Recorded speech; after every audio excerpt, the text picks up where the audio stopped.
Guys, this horizontal and vertical integration. Come on, it's not a monopoly. Here. Oh, here it is. Also, by the way, big dubs for anti-copyright bros out there, but I guess like not really. Disney has lost famous Mickey Mouse copyright for the first ever Mickey Mouse. It's done.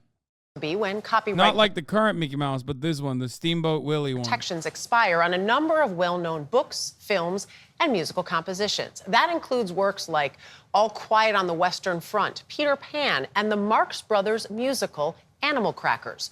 But one work that's entering the public domain on 2024 is getting a lot of attention. CBS News senior business and technology correspondent Jolene Kent has the story.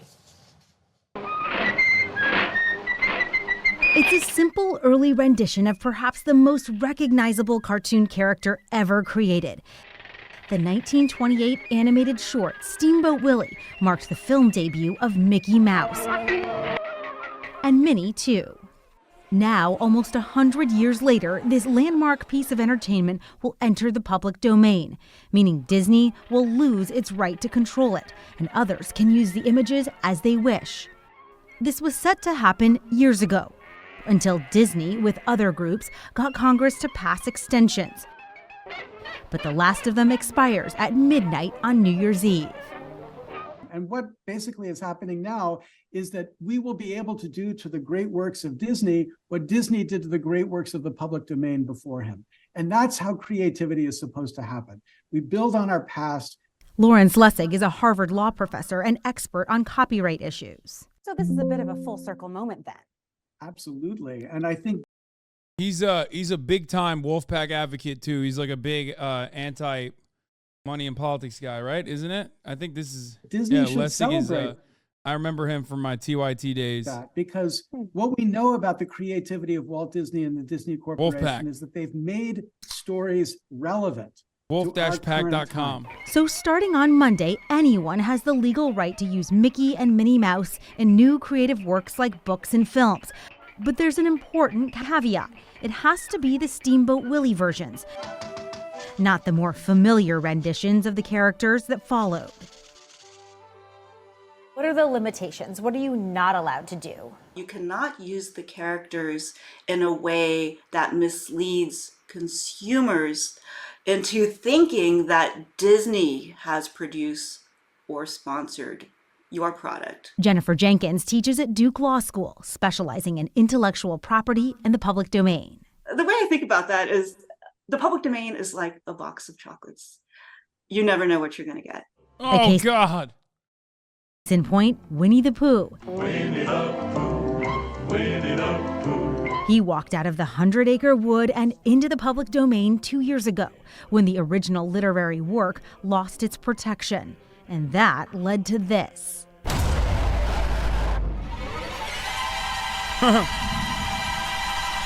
Winnie the Pooh, Blood and Honey, a critically panned, low-budget slasher film where the beloved characters go on a murderous rampage.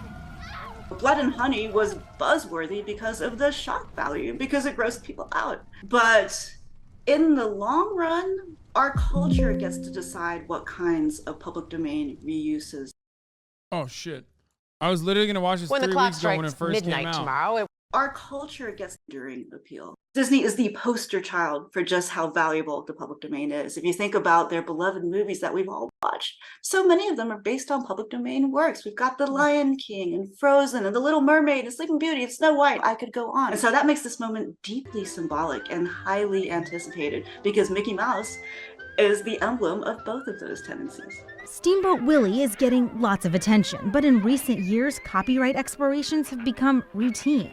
Over the years, many other characters have entered the public domain without much fanfare, including Tarzan, Sherlock Holmes, and even Frankenstein's monster. What are some of the high-profile characters that will enter the public domain in the next few years? So we have a lot to look forward to in the next few years. We've got Donald Duck, we've got Superman, we've got Batman. We've also got movies such as The Wizard of Oz, Casablanca, Gone with the Wind. The fact that the fact that it took this long is just ridiculous in my opinion. I think public domain should be much shorter. The time frame for IP to enter public domain should be infinitely shorter. We have a lot of wonderful works and a lot of forgotten works going into the public domain in the next few years. You have to see the wizard, the wonderful Wizard of Oz. For CBS Saturday Morning, Jolene Kent, Los Angeles. Now I want to sing this. Right? 20 years? What? No, not 20 years, man. No. How about 10 max? Anyway, here, let's talk about why it was extended now. Before we watch Steamboat Willie 4K film Transfer, which we're going to be doing an ethical react to in a second. Disney is about to lose copyright in Mickey Mouse. That's right, Mickey Mouse, literally the most iconic character that they've ever created, one that they themselves claim is worth $15 billion. And they're doing it all on purpose. But why? Well, the answer is both shocking and kind of genius. I'm Jake Watson, lawyer, producer, and YouTuber with Corridor Crew. Let's get into the issue. So what is a copyright? Why does Mickey Mouse have one that's almost 100 years old? How is he going to lose it? And why does that matter? A copyright is the right of an author of an artistic or scientific work to exploit that work without anybody else being able to do so. This is known as the exclusive right. But the big picture reason, the actual reason why copyright law exists, isn't just to protect authors. The bigger reason is that it's to promote the progress of human knowledge. So copyright incentivizes people to go out, to try things, to learn things, to make things, to discover things, and in exchange ensures them that at the end of the rainbow, they will be able to exploit the fruit of their labor without it being stolen from them. But the other side of copyright is that when a work is useful enough, when it is truly useful to the benefit of our culture, it becomes part of our popular culture. And in order for human knowledge to be expanded upon over time, you need to allow people who come along long. Yeah, thank God for patents, dude. That's how all innovation has occurred historically. It was crazy when John Patton invented the patent system. Then that's when we really got to innovating. Before then, it was like fire wasn't even invented. You know what I mean? Long after the original author to take that original work and expand upon it, to build upon it, so that overall, as a species, humanity is better off tomorrow than we are right now. Now, Mickey Mouse has a copyright because he is, in essence, a work of art and creativity. Unpopular opinion, copyright protections are good for creative professionals. Yeah, I mean, that is an unpopular opinion. Because ultimately, I think there is, by the way, for those of you who are wondering, like, why don't you ever wear, here, look. This is why I wear shoes now in the house. Look how dirty my socks are now. I feel like copyright and patent are different, no? That's number one. And number two, I think that, like, some level of protection should exist. It's just, like, so funny, he uses Dracula. Nosferatu was literally stealing Dracula IP, and they just decided not to sue them. Creativity, a contribution, if you will, to human knowledge. And, well, that contribution is owned by the Walt Disney Company. I own all this now! In fact, Disney owns so many versions of Mickey Mouse, it's more like Mickey Mice. But the very first version, the OG version of Mickey Mouse that Disney first ever published was in 1928 with a little film called Steamboat Willie. And the copyright for that film lasts 95 years. More on how we got there in a minute. What it means right now is that on January 1st, 2024, Disney is going to lose their copyright in this very first version of Mickey Mouse. But what's more is that this will set off a timeline where over the coming years, several other versions of Mickey Mouse and several other iconic Disney characters will also lose their copyrights. So how are Mickey and his friends going to lose something that they've held for almost 100 years? All copyrights, every single one, is limited by time. And when the copyright protection on a work runs out, the work enters the public domain. Now, the public domain isn't like a repository for lost Disney characters or something. It's just this idea that when the time runs out, the exclusive right held by the copyright owner no longer applies. The thing is, once a work enters the public domain, it stays there forever. Now, as you might imagine, this is incredibly significant because it allows literally anybody to take the original work, to use it, and even to resell it without the permission of the copyright owner. Now, of course, Disney would be concerned with this. They don't want other people going out and selling their work without their permission. Do we have a problem? No, sir. No, Mr. Mouse. But that's not what's shocking here. What's shocking is that the copyright in Steamboat Willie was supposed to expire 40 years ago. Now, as you probably well know, Walt Disney started creating some of the most iconic characters ever in the 1920s, 30s, and 40s. And all of these characters were protected for 56 years from the date of publication under the rules of the 1909 Act. So let's just do some rough math here. 1920s plus what, 56 years of protection leaves you roughly where? Late 1970s? Oh, that's weird. Look, there's a footnote here. The Copyright Act of 1976. Oddly convenient, Disney. You see, with their old friend Willie only being protected under the rules of the 1909 Act, his copyright was set to expire in 1984, which would also set off that timeline where numerous other characters that Disney owned would also expire and enter the public domain.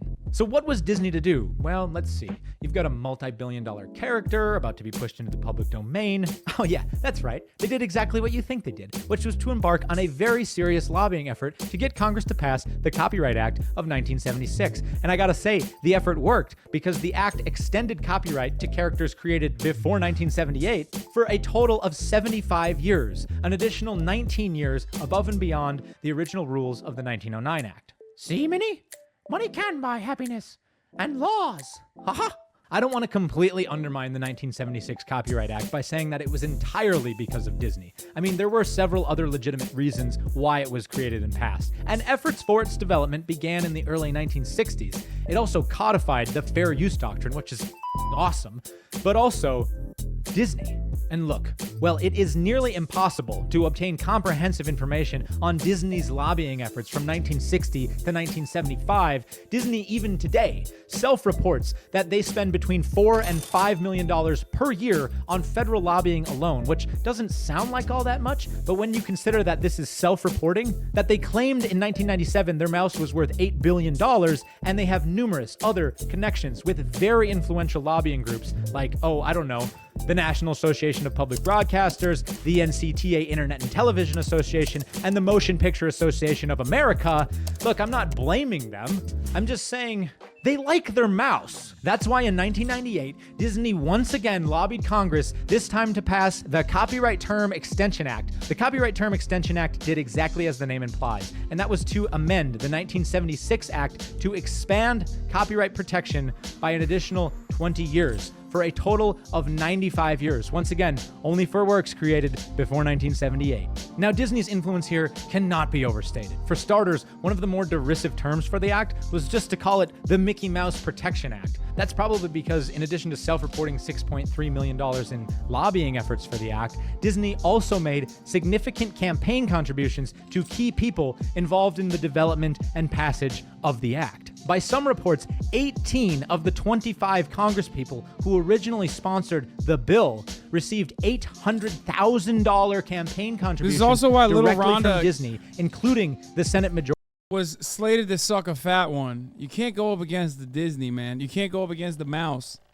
The mouse leader house. at the time. Of course, if you're going to spend that kind of money, I think there's a reversal there, and you're now required to go out and take them out to dinner first, which is exactly what then Disney CEO Michael Eisner did with Senate Majority Leader Trent Lott at the time to discuss, the development and passage of the act. Oh, I don't think that's legal, Minnie. And it worked. This effort bought them a 20-year extension on all of their copyrights created before 1978, when on October 27, 1998, Bill Clinton signed the bill into law.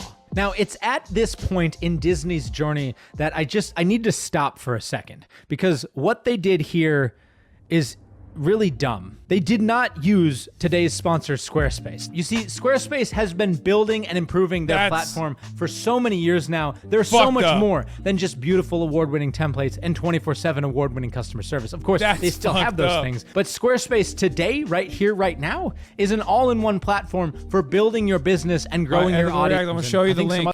I think we're talking about off your first purchase of a website or domain. If you're interested in getting 10% off your first purchase of a website or domain, go to squarespace.com/corridorcrew or just click the link in the description below. Now, what I'm about to tell you next is a shocker. This brings us to today, where 95 years later, the very first version of Mickey Mouse is about to enter the public domain. So this naturally begs the question, why hasn't Disney done anything about it this time? I mean, can't they just lobby Congress again, get their copyrights extended, and everyone goes on as normal? Well, yeah, they could, and there are several reasons for why they aren't. Look, I thought about going into all of them, okay? You have the constitutionality of effectively perpetual copyright extensions. You have the social backlash that could possibly ensue if they embark on another large lobbying effort. You even have trademark, which I will talk about just a little bit, but they all pale in comparison to the real reason why they chose to do nothing about this. And the real reason is that because over the last 25 years, Disney has gotten so big that it is no longer worth the time to extend copyright in Mickey Mouse. It literally is not worth it to them anymore. That sounds simple. Oh yeah, they got big as a company, Disney, Mickey doesn't mean anything to them. No, look, I don't think big Disney has gotten. Since 1995, the period right before the Copyright Term Extension Act, Disney has made 22 major acquisitions which have dramatically shrunk the value of Mickey Mouse as a total portion of their entire business. I mean, this is probably the reason why they did that, right? The inevitable. But also, they could just keep making Mickey Mouse. I'm sure they will. Compare that to just 4 acquisitions made in their entire existence before 1995. But that's not what's truly staggering here. What's truly staggering is that the value of these acquisitions, when adjusted for inflation, that means everything I'm about to tell you is in today's real dollars. The value of the acquisitions before 1995 were worth $200 million. And the value of the acquisitions made after 1995 are worth $160 billion. That's an 800 times increase in acquisition value from before 1995 to after 1995. 800 times. For comparison, here's a little chart of Mickey Mouse worth his $15.4 billion in today's money next to some of the major acquisitions Disney has made since 1995. Are you ready? 1996, Disney buys ABC and ESPN for $19 billion.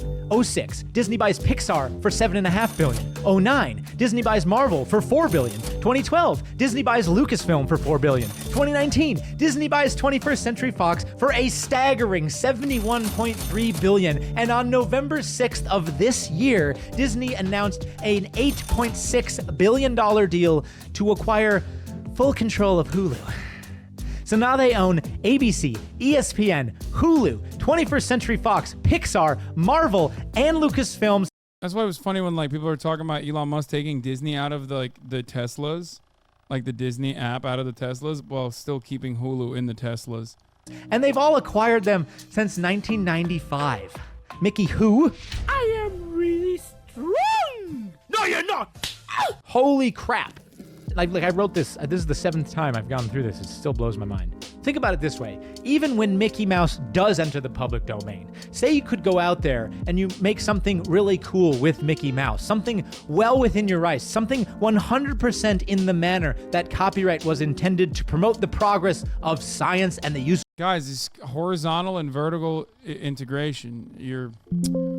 Come on, it's not a monopoly, guys. It's arts. Could you even put the dang mergers piece and somewhere acquisitions, that baby. isn't directly owned or heavily controlled by Disney?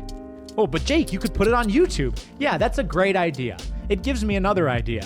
The idea that in 2014, Disney bought Maker Studios for a casual $500 million. Yeah, that was a dumbass decision. And it owned 60,000 partnered channels at the time. Now, granted, that deal went sideways, and I think Phil DeFranco owns it now, but look, that's not the point. The point is that now, today, in this world, Disney is an absolute behemoth. And that's kind of what makes this terrifying, but also genius, because it's like they've just spent the last 25 years silently and diligently working away in preparation for this exact moment, which Sup, you beautiful is bastard. probably exactly what they did. I mean, they're literally choosing not to even attempt to extend copyright protection on the most iconic character they've ever created because, well, like he's truly mouse-sized to them now. Like he's like a little baby boy mouse. Little Mickey boy. Come here, get a little hug, Mickey. When I started researching this video, I really wanted to say that it was a win for the people to have Mickey Mouse enter the public domain because it shows that the his haircut is so police-like. law is still working in this country, but Disney is playing such a different game of chess that calling this a win simply because Disney chose not to do anything about it is like saying you won the race because you ran unopposed. Let's be frank, Disney is about as threatened by Steamboat Willie entering the public domain as Shaquille O'Neal is threatened by Kevin Hart. Oh, and one more tiny, small, itty little bit of thing here. Disney's also not going to do anything about extending their copyrights because they still own trademarks in every character that they've ever produced. And the best thing about trademarks for them, at least in this situation, is that trademarks never expire. But don't worry, trademark is a vastly different area than copyright law, so it's not like Disney's gonna start going around and using their trademarks effectively as copyrights. It just means that they're gonna try. Now look, on a more serious note, in my opinion, it is a good thing that Mickey Mouse is entering the public domain, even if it's largely due to the fact that Disney just chose not to do anything about it. For 95 years, Disney has held the exclusive right in the character of Mickey Mouse. But Mickey Mouse is so much more than a character now. He's a part of our popular culture, whether you like it or not. He's here to stay. And I'm sure that his success is well beyond Walt Disney's wildest dreams. And to be fair, it's because of the hard work that Disney has put into that character, which has made him so influential over all these years. But when we remind ourselves that the purpose of copyright is to promote the progress of sciences and useful arts, so that those who come long after the authors may... Yeah, newer versions of Mickey Mouse is still not in public domain, so technically it's Steamboat Willie that is like pretty close regardless, but that is what is enter the public domain. Pick up that work and expand upon it and build upon it so that humanity is better off tomorrow than we are right now. I think it's time to start building. And honestly, I think the Walt Disney Company knows this too. And after researching this topic, here's my take on it. Disney just did what any other well-managed and well-positioned company would do in their circumstances. They changed how valuable Mickey Mouse was to them without changing their values. And honestly, you've got to commend them for that. Without changing their values, yeah, their values is this. Also, they definitely changed their values. They definitely were not as woke, I guess, quote unquote woke now. Your Mickey Mouse better not be yapping or it's not public domain. That's what? That's Steamboat William to you, sir.